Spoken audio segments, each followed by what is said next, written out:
नमस्कार दोस्तों, आपका अपने नए channel Hindi by Mishra sir YouTube channel पर बहुत बहुत स्वागत है। दोस्तों, आप लोगों को पता ही होगा कि हमने प्रीवियस ईयर क्वेश्चन की टॉप 20 कर्तव्य सीरीज स्टार्ट कर दी है। आज हमारी क्लास नंबर 29 है।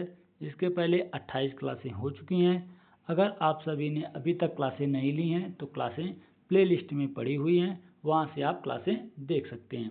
ये class UP police, SSC GD, UP Lekhpal, UPSI, video, UP triple S C PET, one day exam में जहाँ कहीं भी हिंदी आती है, जिस एग्जाम में हिंदी आती है उसके लिए बहुत ही इम्पोर्टेंट क्लास है। ये कर्तव्य सीरीज के नाम से क्लास चलाई जा रही है। तो चलते हैं, आज की क्लास स्टार्ट करते हैं। ये रहा कल का क्वेश्चन जो हमने आपसे गृह कार्य के लिए पूछा था। सुरसरी किसका पर्यायवाची शब्द है? सुरसरी किसका पर्यायवाची शब्द है? ये गंगा का पर्यायवाची शब्द है। किसका है? गंगा का। गंगा के और कौन कौन से पर्यायवाची होते हैं? जैसे देव नदी, देव नदी, त्रिपदघा, त्रिपदघा और मंदाकिनी, मंदाकिनी, जाह्नवी, जाह्नवी और भागीरथी,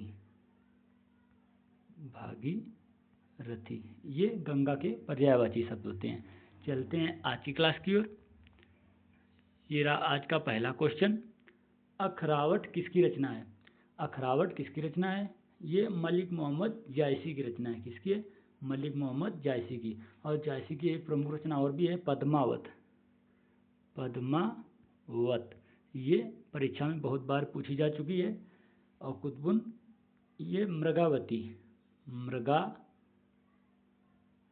मृगावती, ये कुतुबुन की रचना है। चलते हैं नेक्स्ट क्वेश्चन की ओर। इनमें से अल्प विराम चिन्ह कौन सा है? इनमें अल्प विराम चिन्ह कौन सा है? ये अल्प विराम चिन्ह है। कैसा चिन्ह है? अल्प विराम। अल्प विराम चिन्ह मतलब होता है इसमें थोड़ी देर के लिए रुकना होता है। और ये प्रश्नवाचक चिन्ह है, प्रश्नवाचक चिन्ह है। ये विस्मयादिबोधक चिन्ह है, ये विस्मयादिबोधक चिन्ह है। और ये उपविराम है, उपविराम, उपविराम चिन्ह है। चलते हैं नेक्स्ट क्वेश्चन की ओर। मैं 3 मिनट में आ रहा हूँ में कौन सा कारक? इसमें कौन सा कारक है?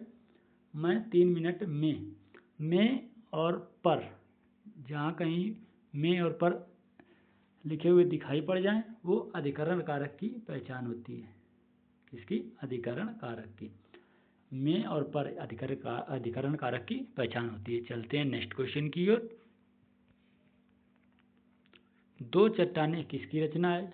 दो चट्टानें, ये किसकी रचना है? जयशंकर प्रसाद की नहीं है, केशवदास की भी नहीं है, मोहन राकेश की भी नहीं है। ये हरिवंश राय बच्चन की रचना है। दो चट्टानें। जयशंकर प्रसाद की जैसे कामायनी, इनकी प्रसिद्ध महाकाव्य है कामायनी, कामायनी इनका प्रसिद्ध महाकाव्य है। केशवदास जैसे रसिक प्रिया, रसिक प्रिया, ये केशवदास की है। मोहन राकेश का जो नाटक आषाढ़ का एक दिन है, आषाढ़ का एक दिन, ये मोहन राकेश का प्रसिद्ध नाटक है। चलते हैं नेक्स्ट क्वेश्चन की ओर। चौपाई के प्रत्येक चरण में कितनी मात्राएं होती हैं? चौपाई के प्रत्येक चरण में कितनी मात्राएं होती हैं? 16 मात्राएं होती हैं। कितनी होती हैं? 16 मात्राएं होती हैं। और 24 मात्राएं ये रोला में होती हैं। कितनी होती हैं? रोला में 24 मात्राएं होती हैं। और बरवे में 12 और 7 मात्राएं होती हैं। चलते हैं नेक्स्ट क्वेश्चन की ओर।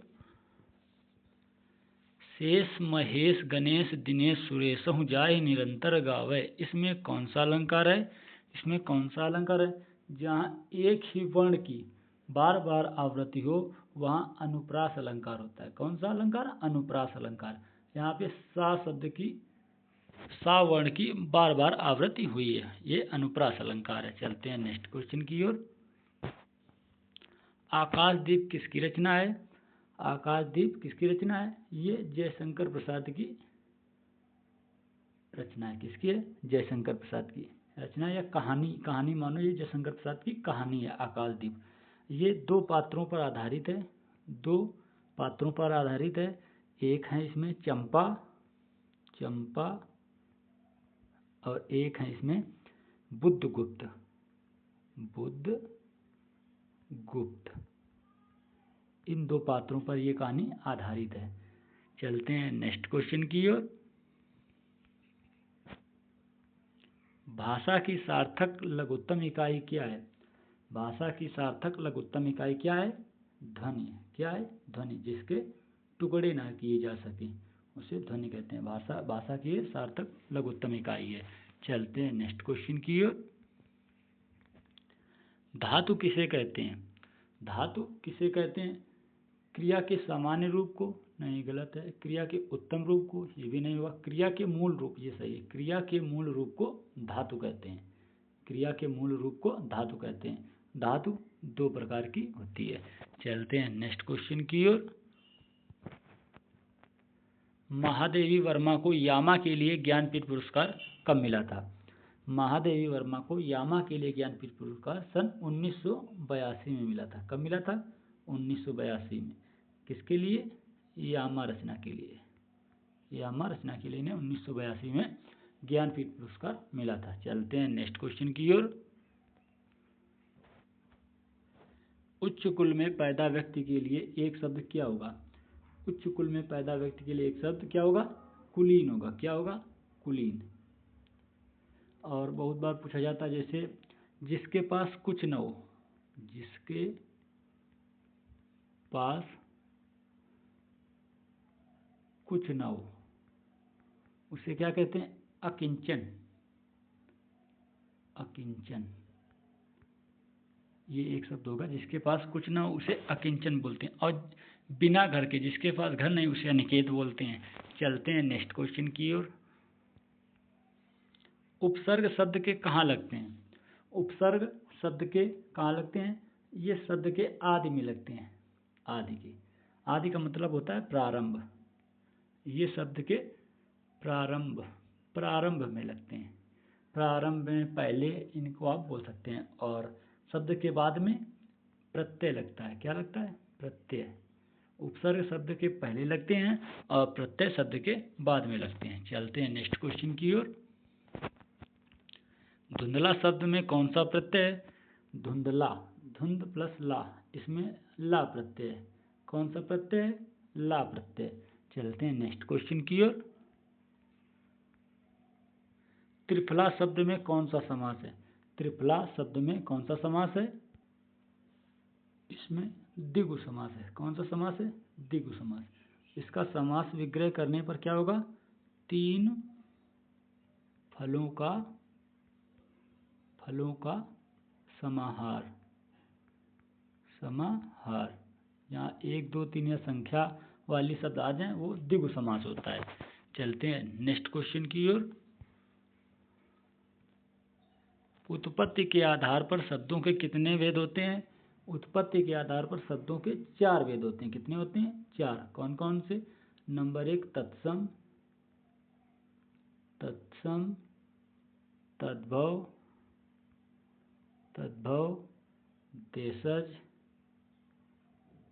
देशज और विदेशज, विदेशज। ये उत्पत्ति के आधार पर 4 शब्द होते हैं। चलते हैं नेक्स्ट क्वेश्चन की ओर। पानी कौन सी संज्ञा है? पानी कौन सी संज्ञा है? पानी द्रव्यवाचक संज्ञा है। कैसी संज्ञा है? द्रव्यवाचक। जैसे पानी हो गया, पानी, दूध, घी, लोहा, सोना, चांदी, ये सब द्रव्यवाचक संज्ञा में आती हैं। और व्यक्तिवाचक संज्ञा में जैसे राम, राम हो गया। किसी विशेष स्थान का नाम हो गया, जैसे कानपुर, कानपुर। और जातिवाचक में एक ही जाति का बोध होता है, जैसे डॉक्टर हो गए, वकील हो गए। और भाववाचक में, भाववाचक संज्ञा वो होती है जिसे आप महसूस कर सकते हैं, उसे आप छू नहीं सकते हैं। जैसे लड़कपन का भाव, लड़कपन का भाव होता है, अमीरी का भाव होता है, गरीबी का भाव होता है, ममत्व का भाव होता है। ये सब भाववाचक संज्ञा होती हैं। चलते हैं नेक्स्ट क्वेश्चन की ओर। विटप का पर्यायवाची शब्द क्या होगा? विटप का पर्यायवाची शब्द क्या होगा? इसका सही पर्यायवाची शब्द कानन होगा। क्या होगा? कानन। कानन कोई ये जंगल का पर्यायवाची होता है, जैसे जंगल, जंगल, कानन, विटप, विटप, अरण्य, अरण्य, कांतार, कांतार, ये सब जंगल के पर्यायवाची शब्द होते हैं। चलते हैं नेक्स्ट क्वेश्चन की ओर। से और द्वारा किस कारक के चिन्ह है? ये किस कारक के चिन्ह है? ये करण कारक के चिन्ह है। किसके चिन्ह है? करण कारक। करण कारक से और द्वारा होता है। इसमें साधन का बोध होता है। जैसे बच्चे बस से पाठशाला जाते हैं, इसमें साधन का बोध हो रहा है। किससे जा रहे हैं? बस से, बस के द्वारा। ये करण कारक होता है। अपादान कारक, इसमें अलगाव की स्थिति होती है। अलगाव की, अलगाव की स्थिति होती है। जैसे पेड़ से पत्ते गिरते हैं, पेड़ से पत्ते अलग हो रहे हैं। ठीक है। संप्रदान कारक, संप्रदान कारक में होता है जैसे को के लिए, संबोधन हे हरे, हे हरे, ये होता है। चलते हैं नेक्स्ट क्वेश्चन की ओर। तीसरा विश्व हिंदी सम्मेलन कहाँ मनाया गया था? तीसरा विश्व हिंदी सम्मेलन कब मनाया गया था? ये कहाँ मनाया गया था? ये भारत में। कहाँ मनाया गया था? भारत। भारत की राजधानी दिल्ली में ये मनाया गया था। कब मनाया गया था?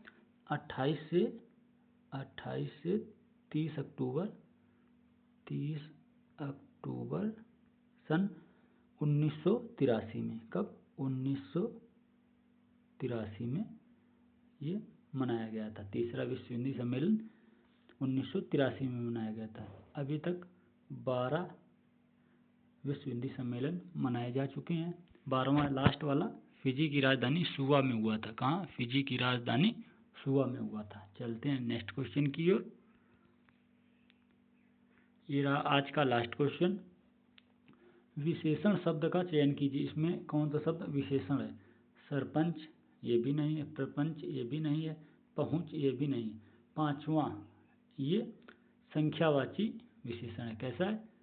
संख्यावाची विशेषण है। विशेषण पांचवा, ये संख्यावाची विशेषण है। चलते हैं आज के गृह कार्य की ओर। ये रहा आज का गृह कार्य। हिंदी को सभी सरकारी कार्यालय में किस वर्ष से अनिवार्य कर दिया गया था? इसका आंसर आप कमेंट बॉक्स में बताइए। कब से हिंदी को सरकारी कार्यालयों में अनिवार्य कर दिया गया था? इसका आंसर आप कमेंट बॉक्स में दीजिएगा। और दोस्तों, आज की क्लास कैसी लगी? क्लास अच्छी लगी हो तो वीडियो को लाइक करें और वीडियो को अधिक से अधिक शेयर करें। चैनल को सब्सक्राइब करें। और इसके पहले आपको हम एक जानकारी देना चाहते हैं। हिंदी की टॉपिक वाइज क्लास हम जल्द से जल्द स्टार्ट करने वाले हैं, तो आप सभी क्लास में जुड़कर अपने हिंदी को मजबूत करें। तो मिलते हैं नेक्स्ट वीडियो में।